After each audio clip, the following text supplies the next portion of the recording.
Welcome. You're listening to The Aligned Self, Conversations in Creating a Conscious and Abundant Life. This is Daniel Denovi. I'll be your guide and host. Let's see just where we can take this.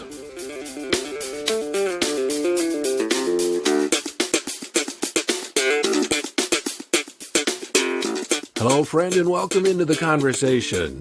You know, it was 3 days ago on April 16th, 2022, when we celebrated our 1-year anniversary, our 1-year birthday.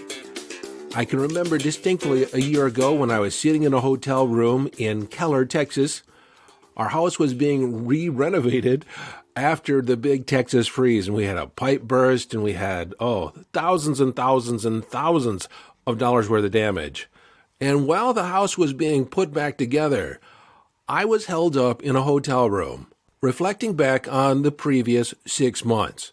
You see, I had been kicking around the idea of starting my own podcast for several years. I'd been a listener of podcasts, and I knew I had something to say. But frankly, I just hadn't committed.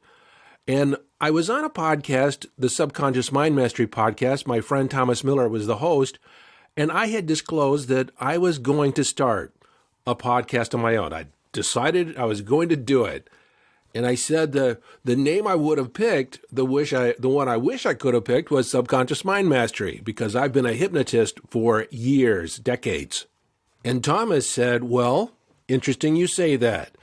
I've been focusing on my other podcast, Fun Astrology with Thomas Miller, and I've not dedicated as much energy and time to the Subconscious Mind Mastery. If you want to take over as co-host, you can treat it like it's yours. And frankly, that sounded like a pretty good deal to me since I didn't have to start from scratch on my own. So I accepted his offer. And it was a generous offer. And so over the next 6 months, I created 30 different podcast episodes, a couple of which I shared the mic with Thomas. But it was in January 2021 when I began getting the feeling like I was sleeping on somebody else's couch. You know the feeling, like someone invites you over, stay as long as you want, the fridge is yours. But, it just never felt like mine. And he had thousands of listeners, and they've been used to listening to his voice, his cadence, his presentation. And then there was this little voice inside saying, you should do something on your own. My intuition was speaking to me, and I kept pushing it off, thinking that I was going to forge something, I had a home, basically. And this is what brings me back to being in the hotel room while the home was being renovated. Actually, it was close to completion, and my wife had moved back with the kids and was getting things ready, yet there was still a lot of noise and still a lot of dust. And so I was taking residence in the hotel, recording episodes and writing. So it was there in a hotel room all by myself where I made the decision to cut ties with Subconscious Mind Mastery and forge off on my own. Now, Thomas was really generous. He pulled down all the episodes I had done while I was co-host on Subconscious Mind Mastery and gave them to me so I could repurpose them in my new podcast, which in theory sounded good, but in actual practicality, it didn't make sense. Now, the idea was that I was going to have 30 episodes that I could immediately publish, and I would have that body of work already in place, attract listeners, and then I'd be off and running. But when I began re-listening to the podcast episodes, they were already suited for and tailored to the Subconscious Mind Mastery. It just seemed like a mess to try and re-edit them and reuse them, repurpose them. So as it stands right now, the 117 episodes that I've put out since starting it a year ago have been fresh and new, except for one. I did repurpose one of them. And so as a consequence, those other 29 episodes have been deleted and are no longer on the Subconscious Mind Mastery. It's almost if I didn't exist there. Although I know some of you followed me from the podcast, and I appreciate you so much. Thank you very much for that. And so in selecting a title for the podcast, it seemed pretty evident to me that I needed to call it The Aligned Self. You see, from a very young age, I've been consumed with the idea of self-identity, self-concept, and it has been a center point in my coaching and my teaching. And so I thought it would be productive on my end to explain What is the aligned self? And I want to start out by asking you a question. Just who are you? Really? Seriously, who are you? You know, when I've asked that question in workshops and seminars over the years, I typically get a blank stare, a vacant look. People are thinking, well, how do I begin to explain who I am? You have to understand, though, I know that feeling. When I was 13, I was in a classroom and the school counselor was filling in for the English teacher that day. And as I walked past him, he just kind of called out my name and said, "Daniel, who are you?" I'm like, "What do you mean, who am I? I'm me. I'm me." He says, No. Who are you? He's from Tennessee. I probably did that drawl pretty bad, but his name was Fred Smith, and with that question, he changed my life. I began wondering, thinking about who was I? Who am I? How do I know who I am? And I ask you that question. How do you know who you are? How do you validate it? I mean, when you get up in the morning and you go and look in the mirror, how do you know it's you? Well, you referenced yesterday, don't you? We basically know who we are based on our experiences of the past. And most of that was shaped at an early age when you were very, very young by your parents or by any other authority figure in your life. They validated and reinforced who you were. And then based on how they treated you, you formulated a self-concept. You would look in the mirror, you would interact with friends, you would have feedback from the outside world on who you were. And then there's this thing that happens when you're about 8, 9, 10 years old. You start looking at the categories out there and looking to see, where do I fit in? Am I a boy? Am I a girl? Am I white? Am I black? Am I Chinese? You know, we start looking for categories. I can remember looking back at my heritage, trying to figure out, my surname is French. On my mother's side, it's Czechoslovakian and Polish. And then I know for a fact that I have Irish and German. And I was asking my dad, what am I? He says, "What do you mean, what are you?" My heritage. He said, "Don't worry about it. You're a mutt. You're an American mutt. You're made up of just about everything." And while I missed out, or while I feel to a degree I missed out on really connecting with a heritage, a generational heritage, in reflection, it was a big load off my mind because it actually opened up possibility on what I could be. There was no, nationality that I had to fit into. And so in some respects, I could be anyone that I wanted to be, except for the fact that we lived in a small town, maybe 2,000 people total. And my dad's brother was the pastor of the Presbyterian church, the main church in town. And so my dad kind of said that I had limits on my behavior because I had to look good for my uncle. And while I accepted that, to a certain extent, I didn't like it. I didn't like the fact that I was limited based on my last name, because I was still in the conversation, still in the question, who am I? Who did I want to be? Now, I've been coaching and teaching for over 30 years, working with thousands of people. And I've asked this question, who are you? Many, many times. And you want my assessment of who you are? For the most part, you have no idea. Seriously, you don't really know who you are. You don't really know what you're capable of. Most people never push the boundaries of what's possible for them.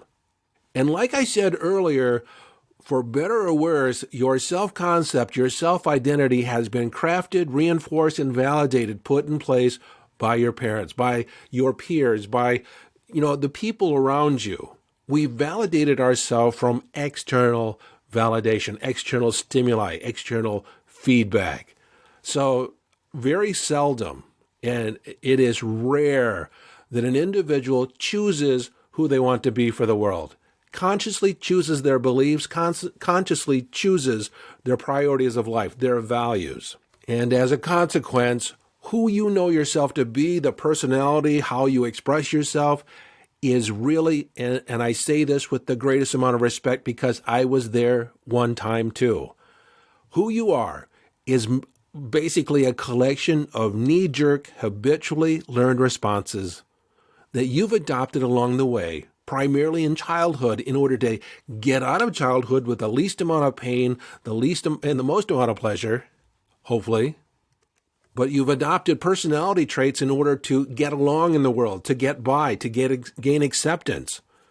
And then when you put all that over top of one of those core shadow beliefs, I'm not enough, I don't matter, I'm not lovable, possibly. Many people have those beliefs. And so in the background of their mind, in the closet in home, or in the bathroom, when they're looking in the mirror, they don't necessarily see someone that they're proud of, that they're in love with.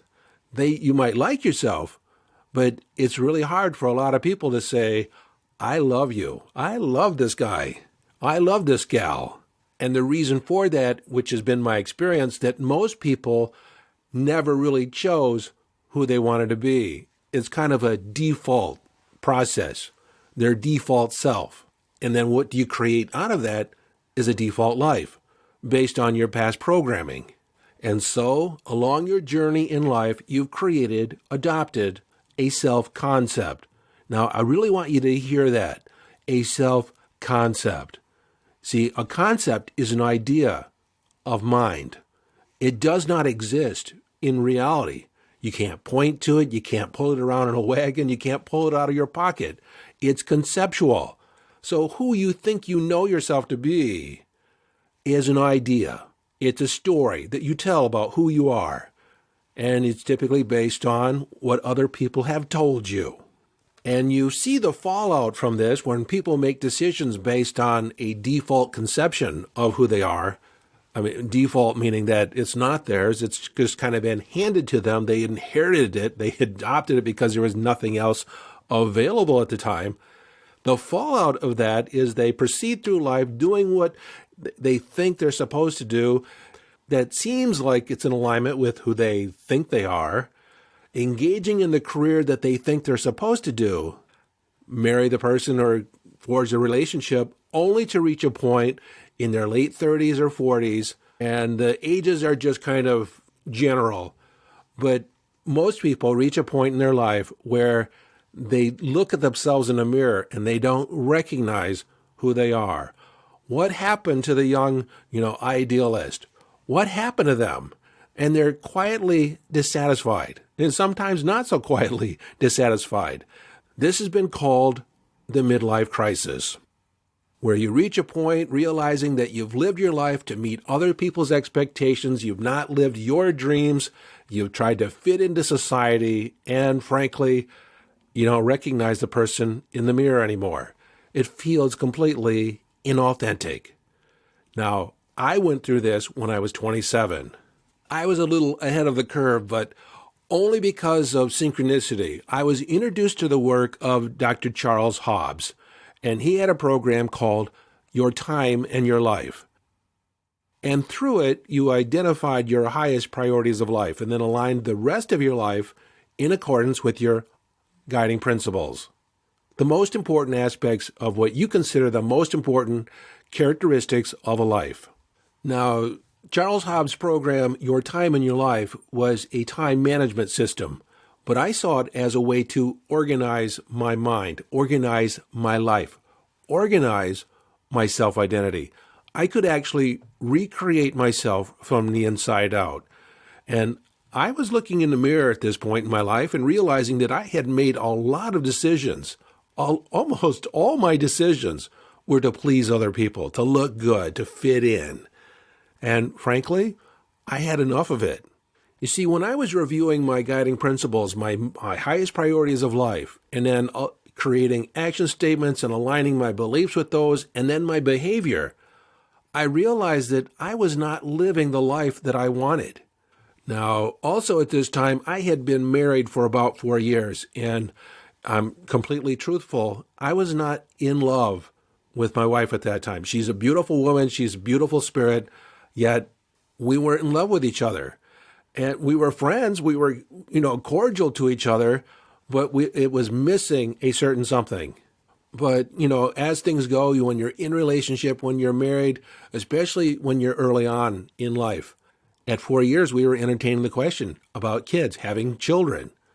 And frankly, up until this point, I was biting at the bit to have kids. I wanted to have kids. I wanted to raise champions, I figured I could take everything that I knew, everything that I was learning, and build the perfect little human. But it was in my own self-reflection when I was looking at my motivation to have children that I realized that I would be living through them. And I figured, why do I want to bring another person in the world when I'm incomplete, when I don't feel complete myself? Maybe, just maybe, I should focus on me. Live the life of my dreams. Train myself, develop myself, build myself as the best expression that is possible for me. And then, if I have kids, then so be it. So, that's just icing on the cake. But having kids of my own for that purpose of, carrying on the family line, that didn't really motivate me that much. Because when I focused on it, when I really, really thought about it, the only reason my big goal to have kids was so I could produce an amazing human being. I wanted a girl, but if I had a boy, that'd be okay because I grew up with 4 brothers. I kind of lean towards loving girls, loving women in general. But when I realized my only real motivation to have children at that stage of my life was to be an influence on another human being in a productive, positive way, I asked myself in reflection, why not be that for you? And when I told my wife at the time that I wanted to hold off having kids, there were other things that I wanted to do and needed to accomplish before I thought about having kids, she kind of lost interest in me in general. You see, her big goal, her big intention of being married was to have a family. And I had kind of put that on the back burner. And it was then that I realized that we had actually entered this partnership, this agreement together with 2 different agendas. And there was a level of communication that just wasn't present. But in hindsight, I have to say we were both doing the best we could with the resources we had at that time. We were both trying to fit in society. We were both trying to look good, so to speak. Live the so-called American dream. Well, it was just a few months after that I declared a revolution for my life. If you want to know the result of that story, you can go back to my spiritual birthday, which would have been right at the beginning of September. And I'll put that episode in the show notes. But long story short, we ended up getting divorced a year later. And what I found totally fascinating is that the guy she ended up with couldn't be more opposite than me. I was balding. I was, almost completely shaved at that time. And the guy she ended up with was younger than me, had hair down to his waist, was a headbanging rocker, lead singer in a band.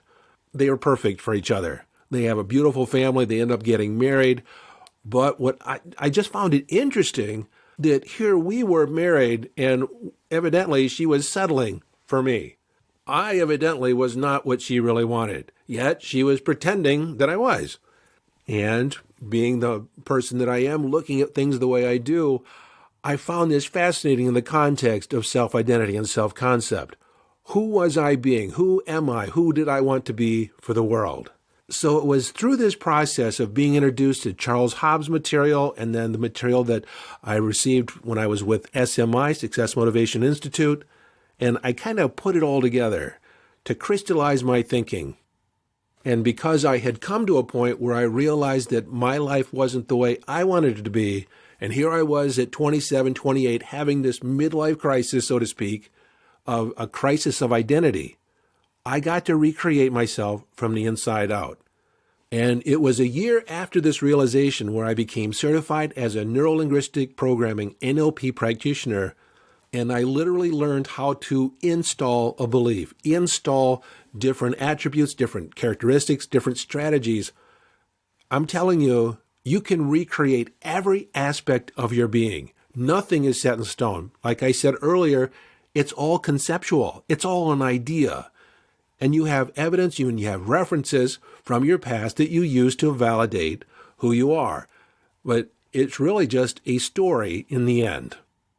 It's something you tell yourself, I am this way because, and you have some reason, some rationale that fulfills on why you are the way you are. But this process of going inside and rebuilding yourself from the inside out is the framework of the aligned self. You see, through my studies with neurolinguistic programming, I realized that different people have different parts inside them. And some of the parts grow up at different rates. You have a creative part, a business part, a child part, a parent part, a responsibility part, a lazy part. You have different parts. And so there's a process called a 6-step reframe where you go in and talk to your different parts and then align them towards a common goal. Most people have a disjointed or a fractured personality. You see, they say one thing, believe another, and do a third. There is an incongruence there because there's no alignment. You have different aspects of your personality, different aspects of your persona that actually developed at different times, were brought into play for certain needs, certain circumstances, and there's just very little alignment for most people.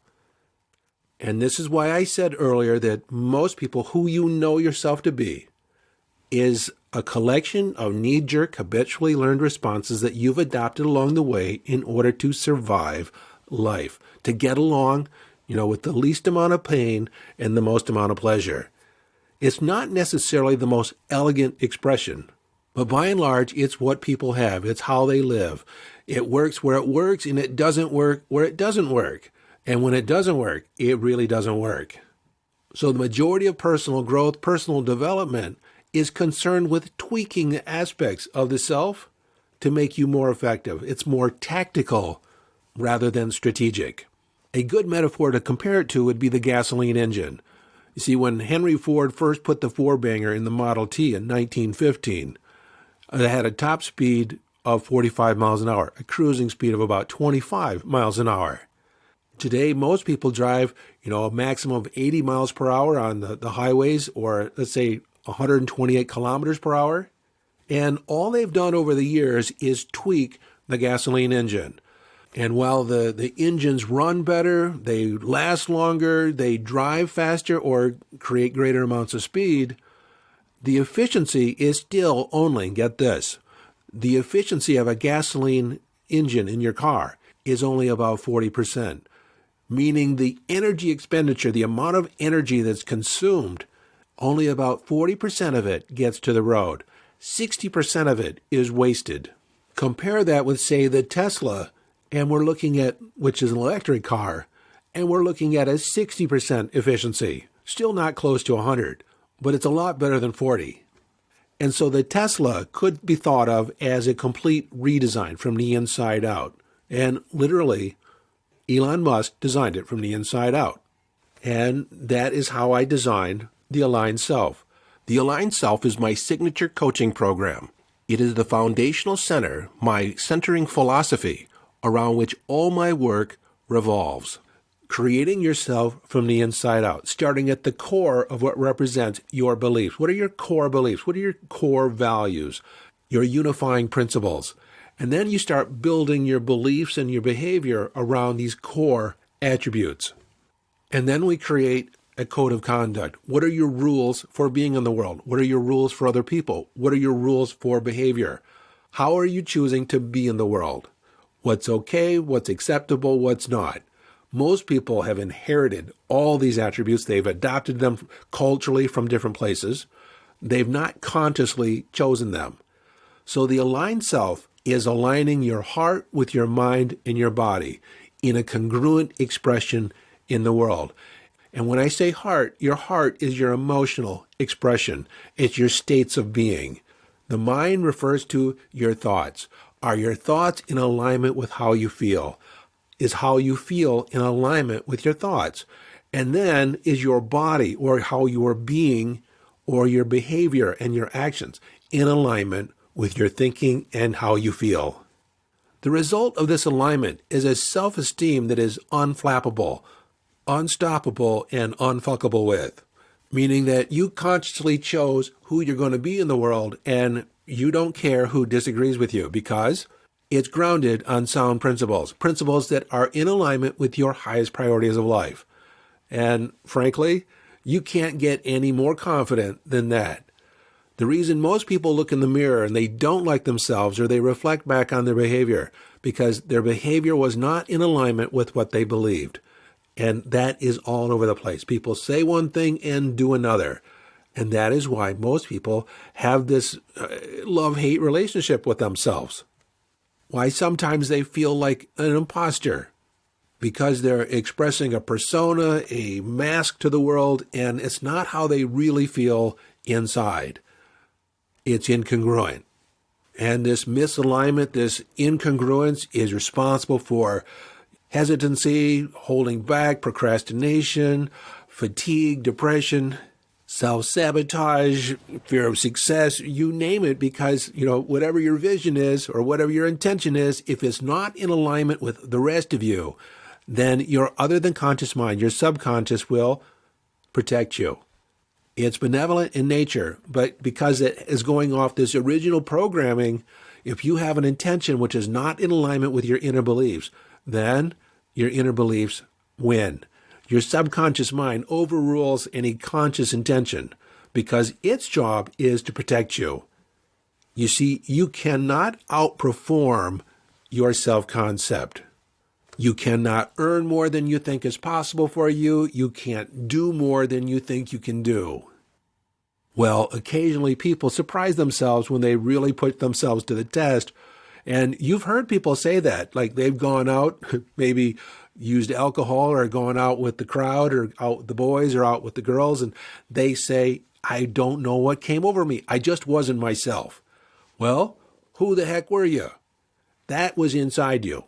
And whether it's drug-induced or alcohol-induced or substance-induced, or maybe you just put your nose to the grindstone and you perform over and above your own expectation, kind of step outside of yourself, that phenomena, though, is not long-lasting.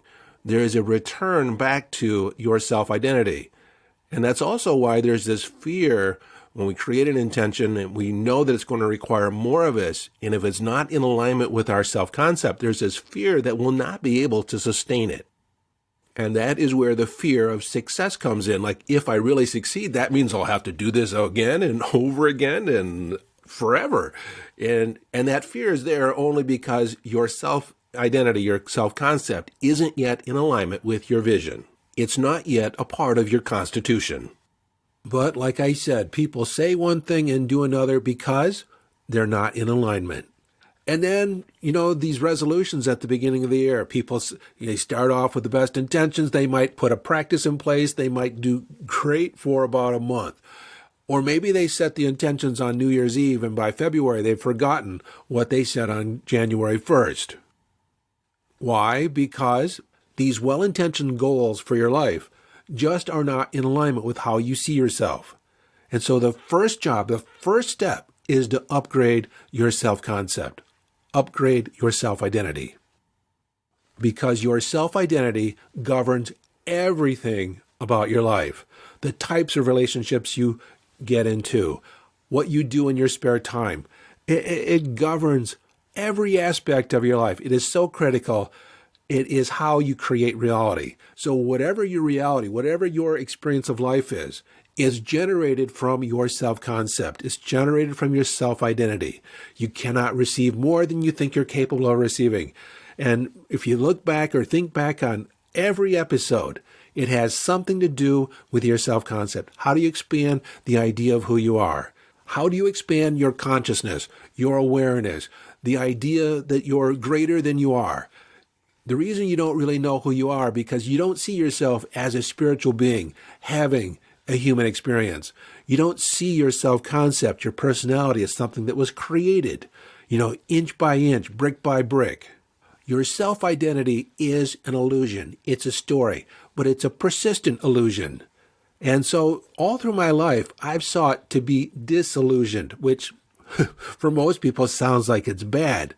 But would you rather live in illusion or be disillusioned and have a firmer grasp of the truth, the essential truth for you? Well, this episode had two intentions. One was to introduce you to the concept of the aligned self, since you've been listening to the aligned self or will continue to listen to the aligned self for years to come.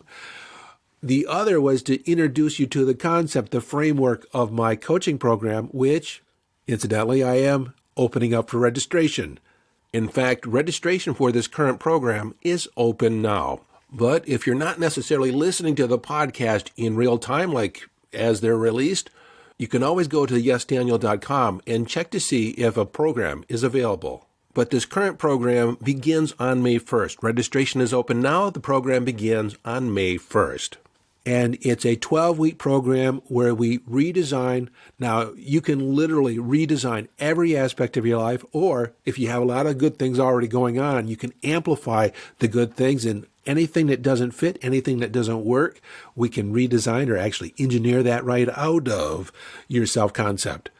And I would say this program is designed for anybody. Any person alive should go through this process. Most people won't. So if you're one of the rare individuals that wants to operate in rarefied air, that you're up to big things in your life, and that you want to build a self-concept, a self-identity that matches your vision, then I want you to take a look at the aligned self. But I'll be upfront, it does take a certain something, a certain integrity, a certain commitment in order to see it through. And the percentage of people that are willing to go through this process really look intently at themselves and create themselves from the inside out is astronomically small. But if this sounds like something you'd like to invest yourself in, I have to tell you, once you go through the process, your life will change forever. You will view the whole process of personal development and personal growth from a completely different plane of existence.